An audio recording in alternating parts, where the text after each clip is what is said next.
Join us for the very first IFL Live at London's Indigo at the O2, Sunday, August the 13th, with me, Coogan Cassius, and some very special guests. Eddie Hearn, Darren Barker, Johnny Fisher and more. Tickets now on sale. So in the words of Eddie Hearn, you get up, you dress up, and you fucking show up.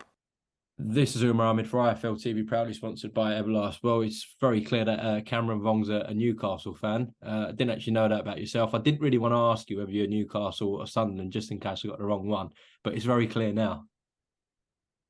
Yeah, 100%. St James's Park in 6-7 years' time, and we'll be walking out in the Newcastle top. Well, listen, yeah, who knows? Who knows? Because from what I hear from people like Sam Jones and obviously who's managed you and people in the industry, talk to me about your amateur career, your stuff with GB.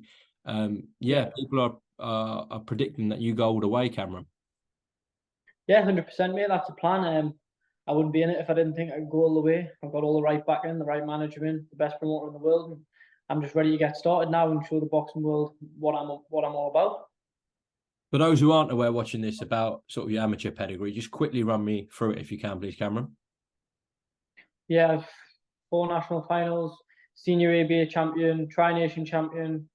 I was on trial for Team GB. Club coach Graham Rutherford said to us, "Do you want to turn over?" And I was yet to do my second assessment for GB. Had a good word off them, and we decided as a team collectively it was the right move for me, my career, to turn professional. Okay. Well, you have turned over with Matchroom and Eddie Hearn. I'm sure every single promoter was after your signature. So what was the ultimate factor for you in deciding to join with Matchroom? I believed I was going to do as a kid. Do you know, as little as 10-year-old, telling the teachers, one day I'm going to be signed Eddie Hearn. One day I'm going to be signed Eddie Hearn. And they'd always take it with a pinch of salt and be like, oh, they'll get 1 million students, 1 million kids tell them they're going to be this and that when they're older. But I truly believed it since I was 10-year-old that I was going to be at this stage. And I feel like I've sort of manifested it. And I said to Sam, Eddie Hearn's what I want. Like, can you make it happen? And Sam's delivered for us on everything I've wanted so far. So can't wait to get started. Was that an extra push and motivation as a kid? Like, as a 10-year-old, obviously teachers, maybe sort of your schoolmates sort of dismissing your dreams. Did that sort of add fuel to your fire?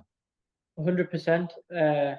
That's initially sometimes what drives you. You know, when you're on them hard runs and stuff like that, you think about people doubting you and pushes you that little bit extra. But yeah, definitely, I think no teacher or kid's really going to believe you when you say, I'm going to be on the telly, I'm going to be a world champion signed by Eddie Hearn. Like, they're always going to take it with a pinch of salt. But I've truly always believed that this is what was going to happen, and my family's believed in us from a young age, and it's finally here. So I can't wait to get started and show what the boxing world what I'm all about. Have we got a date in mind for your pro debut? There's no date yet. I'm still going through getting licensed and stuff like that. So it's looking like September.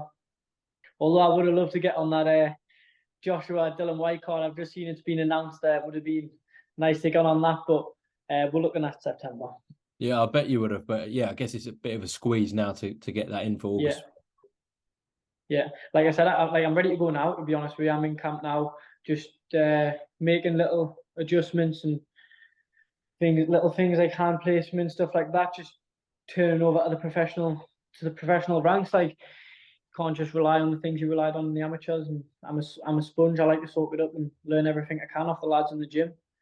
People like Callum French, Cyrus Pattinson, Ben Rees, people like that who's been there and done it. I like to learn off them and take little things from their game and put it into mine. So it's good where I'm at. Berkeley Boxing Club, it's, I believe, one of the best stables in the country. We're all pushing each other and we're all ready to go. Yeah, there does seem to be a lot of talent coming out the Northeast in recent times. All the guys you just mentioned there, obviously you got the McCormacks as well.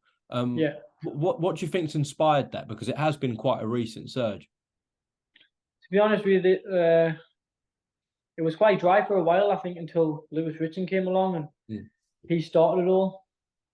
And then you've got people like Pat, Frenchie, Cyrus. They're flying the flag at the minute for Northeast boxing, and they're only making it bigger. And you've got people like myself coming through. You've got Owen Rees, Harvey Lambert, Dan Toward. There's any amount of talent coming through.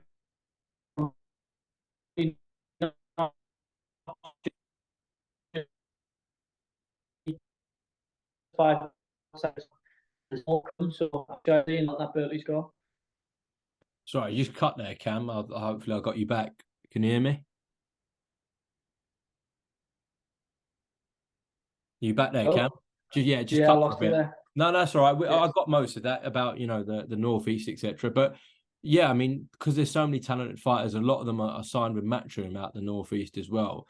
You're going to be on a lot of the Newcastle cards, and you can really start building a fan base that you can take around the country with you. I'm guessing that's the plan. Yeah, that's a plan to build a fan base, and like you said, take them around the country. But like I said before, it's great being from Newcastle and from Berkeley and stuff like that. But I'm looking to stand out. I want to be that standout sensation and make a name for myself. So that's what I'll be looking to do my debut and shining in the light. How would you describe your fighting style, Cameron? In the amateurs, I was a counter puncher, boxing on the back foot, bit flashy. Sometimes I get a bit of a telling off Graham for being like that, but I like to express myself when I box. I believe I can do a bit of everything. I can fight when I need to, but mainly box at range and like a technician at range. So that's the way I box. I like a lot of my favourite fighters: Jerome Ennis, Shakur Stevenson, Terence Crawford, people like that, boxing at range and being a boxer. So yeah. Well, if you're half as good as the likes of Shakur, Terence, and Jaron Ennis, I think we're in for a treat with yourself. Just finally as well, what weight do you reckon you'll be turning over at, hopefully in September? Everyone's throwing lightweight about, but I think I can do super feather, to be honest with you. As a championship weight, I think I'd be massive for the weight, and it would be hard, but I believe I can do super feather. Well, listen, Cameron, appreciate you jumping on today. I'm sure we're going to have plenty more chats definitely, mate. For the remainder of this year and hopefully a really long and successful career. But yeah, well done with signing with Matchroom, and hopefully you can get that debut underway in September. We'll see you then. Yeah, thank you very much, mate. Nice one. Join us for the very first IFL Live at London's Indigo at the O2, Sunday, August the 13th, with me, Kugan Cassius, and some very special guests: Eddie Hearn, Darren Barker, Johnny Fisher, and more. Tickets now on sale. So in the words of Eddie Hearn, You get up, you dress up, and you fucking show up.